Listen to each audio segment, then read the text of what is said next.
Hello everyone, welcome back to UK Predator Fishing. So today there's going to be a bit of a different video. I'm going to do a bit of sea fishing prep for winter, for codling and stuff.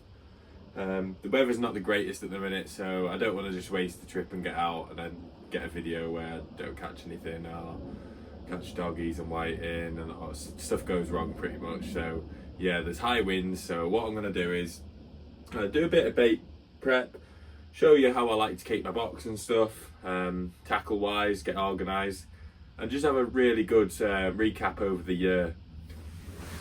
So I started the year off pretty well fishing. I think January and February I was mainly trying to target cod, but there wasn't many about. The net, well, for the past couple of years there hasn't really been many on the west coast, if I'm honest.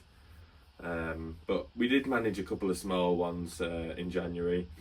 And then we went on to Thornback Rays, had some good success on them through to February. And then obviously I had my 100 place challenge that I got set.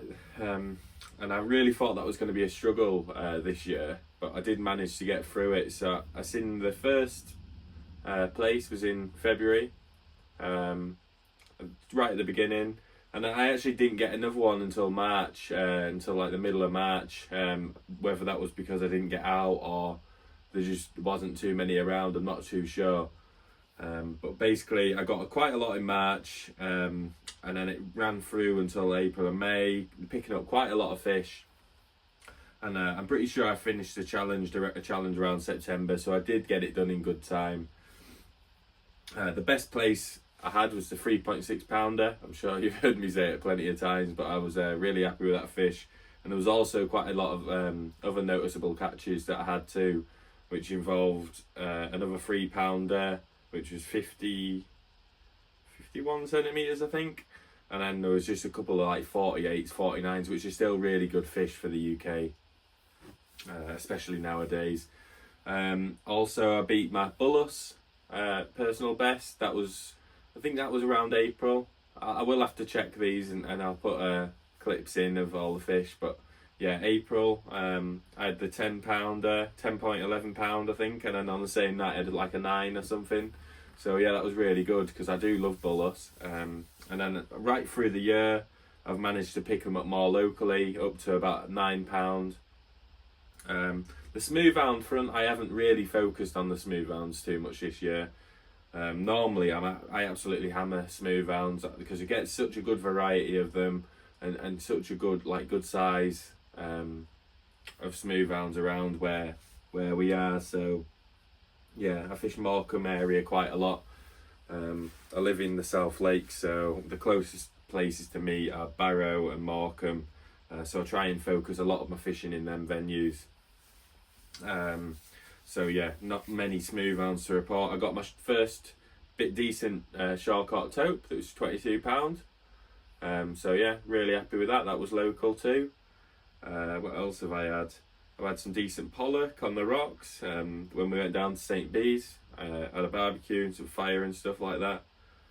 Yeah, so a brilliant year to be honest. Had a Shawcott skate not so long ago. 130 to 150 pound estimate. We didn't measure it, but I wish I did now to be honest. But we did well that day. It was on the first cast, so yeah, you can't beat that, can you? What else have we had? Obviously we've had the two cod recently, which was one was £10 8 I think. No, £10 11 ounces, and then one was £11 on the nose. So yeah, they're brilliant fish, fish of a lifetime, and I got them 2 in 1 week pretty much. So yeah, other than that, I think we've had a really good year, and I'd just like to say a huge thank you to everyone that's liked, shared, commented on the videos. Honestly, it means the world to me.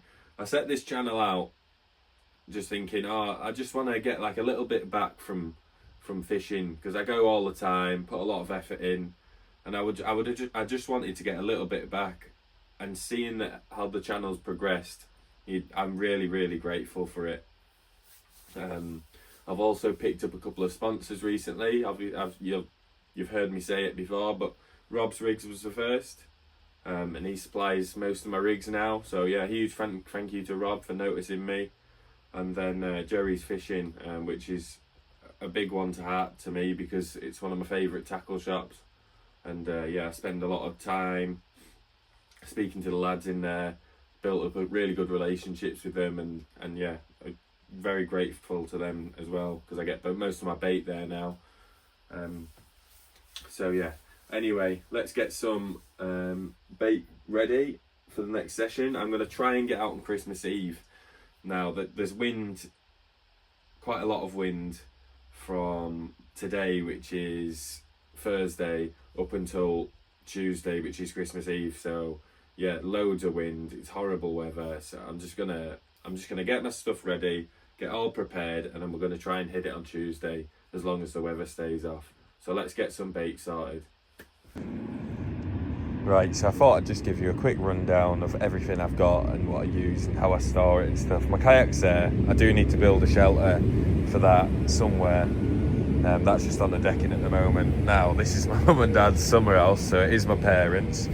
And I've kind of taken over, to be honest, because they just don't use it. So, as we go in, we've got my bait freezer, which is full of all kinds of stuff. Squid. It's running a bit low, to be honest. There's a lot of mackerel. There's some dogfish when we go skate fishing. Yeah, he's running a bit low, so I'll need to top that up. On the top, we've got loads of newspaper for when I wreck worms and stuff. Just a few tools there, just for when I'm doing things like today, getting a lot of prep done. We've got some jackets, so clothing. This is for waterproof, so one's waterproof, Grundon's brilliant jacket. So it's obviously for when it's really cold or wet. That'll keep you very dry, you won't get wet. And then I've got the windproof jacket, Monterey one, and an IMAX one. So yeah, a one for each kind of weather really. Spare tripod there. In there is all kinds. Here's a lot of my camera, filming equipment, head torch, stuff like that. That bag's just full of pike gear. So not too much to do with sea fishing. We've got quite a lot of lures in there, in that one. A few reels and stuff down there. Got boat fishing stuff, load of boat fishing leads down there. There's my skate pack for when I go skate fishing in Scotland. This is taupe. All them are taupe rigs in there.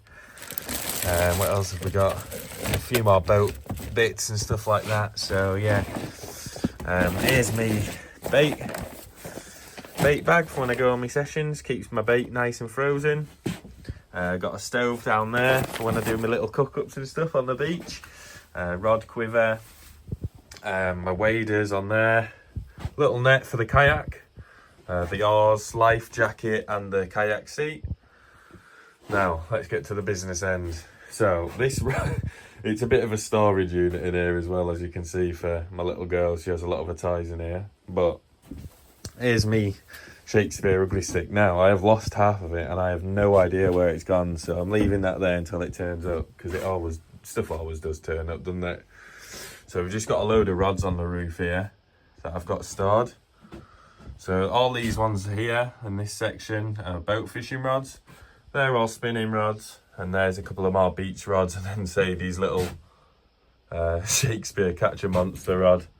On there we've got my T900 and a Century Fireblade. It's got the Penn Spin Fisher on there, and then there's my Achios Airlight and Penn Prevail Bass Rod. Now them four on there, the most used ones, that's why they're on there. Right, here's my box. This is what I like to take on my session. So I like to keep my box as light as possible, because obviously when I go to St. Bees or anywhere you've got to do a bit of climbing or anything like that, you've got to have minimal weight in your box or bag, whatever. I do need to get a bag, to be honest, for them venues, but this is what I've got for now. Now, my box is absolutely knackered. I do need a new one, and I will get one very soon, I'd imagine. But I don't know. There's always something to buy in sea fishing, isn't there? So, yeah, there's me tray that I just used, put it on the side. In here, got loads of rig components, just hooks and pulley beads and whatever else. Got some scales, little small first aid kit. In that pot we got a load of leads. In here I found this bag and it's absolutely perfect for a reel. If we can get it open with one hand. So I've got my reel in there, and then a few spools of line, rig body and snood stuff just in case. Now that box is full of my rigs. Like I say, I get all my rigs from Rob's Rigs, so mainly full of his at the moment. So yeah, that's pretty much everything I've got for fishing. I've just been going through it all and sorting it all out, and obviously when I finish a session I bring it back in here, and then when I'm ready to go back out somewhere else I just get it all back in my car, just take what I need. And yeah, I like being very organised. I think organisation in fishing is a massive help and advantage, because if you're organised, your head's in the right space, you know what you need, you know what you've got, and yeah, I think it massively helps. So yeah, that's the armoury. So yeah, all I'm going to do now is I'm going to get a few baits ready and show you how I like to prepare before I go for a session. So all I'm going to use is a baiting tool. I'm not actually sure what this one's called, but I'm sure plenty of companies make it. It's just got a little insert, and then obviously you can lie your bait on top. I've got some Tronix Pro heavy bait elastic, and then I've got some squid here, bits of squid, mackerel strips and carp. I'm just going to make a couple on video and then do the rest, because you obviously don't want to watch me do loads and loads. So all I do is get a few bits of squid, lie them on first like that, and then I like to get the carp, which is like basically what carp is. It's the inside of an edible crab. So what carp actually does is, that I've just learned as well from Sparta Fishing when I went there, is carp, it's not designed for fish to eat necessarily. It's designed to melt away and spread out in the water, like it's like a feeder kind of thing. So yeah, it's designed to wash away and get the scent spreaded out throughout the water. So yeah, got them all on there. So that's a big nice bait. Get plenty of elastic around this. Don't be shy with your elastic. Absolutely cover it. And spread it all along nice and evenly. You don't have to put too much on at this stage, because when you're putting it on your hook you'll obviously put a bit more on at a later stage, but you just want enough to hold it together kind of thing. If the bait elastic you can keep snapping, don't worry, it's not because of the bait elastic either, it's because I dropped this on the floor and now it's got a couple of sharp bits on it. So yeah,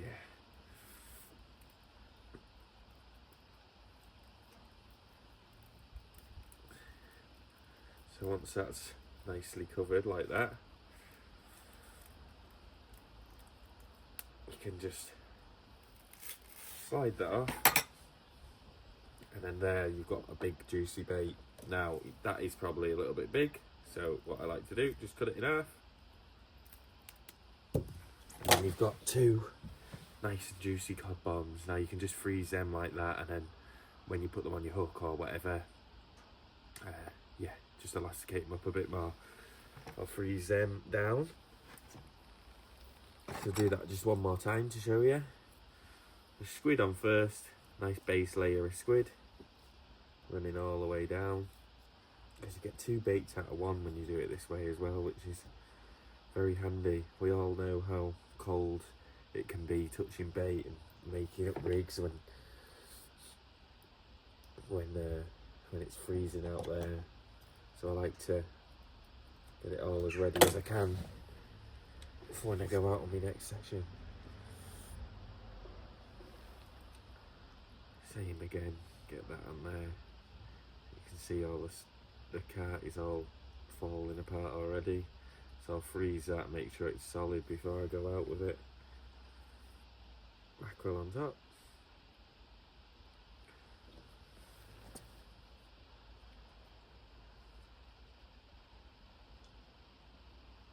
If I can get this bait elastic off, I'll show you. There we go. Get it all wrapped on there. Try and get it as nice and streamlined as possible. I like to have nice and compact baits just for casting, really. Casting and bait presentation. Bait presentation is massively important. Casting not so much, depending on venue. You'll be surprised at how many fish you'll pick up close in. And often when you're targeting some species, I think you're actually casting over them. So yeah, same again, just like that. And then you've got an ideal juicy bait. And just cut that in half.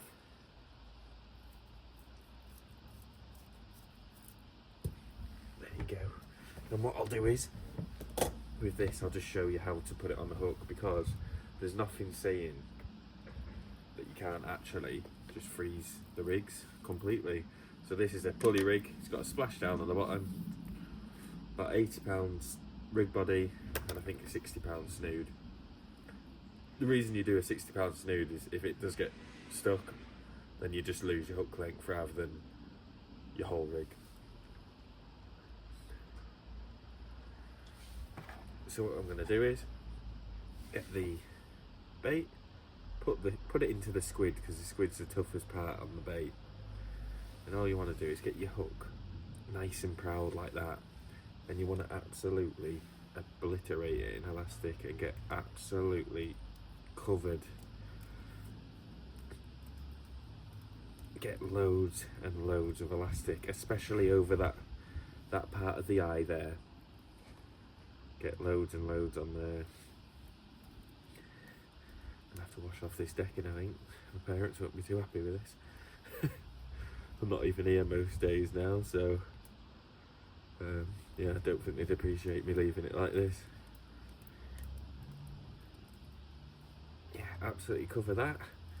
And then also what you can do is cover around the hook point, so you can it's almost like threading it on, going each side of the hook and just securing it in place so it can't move.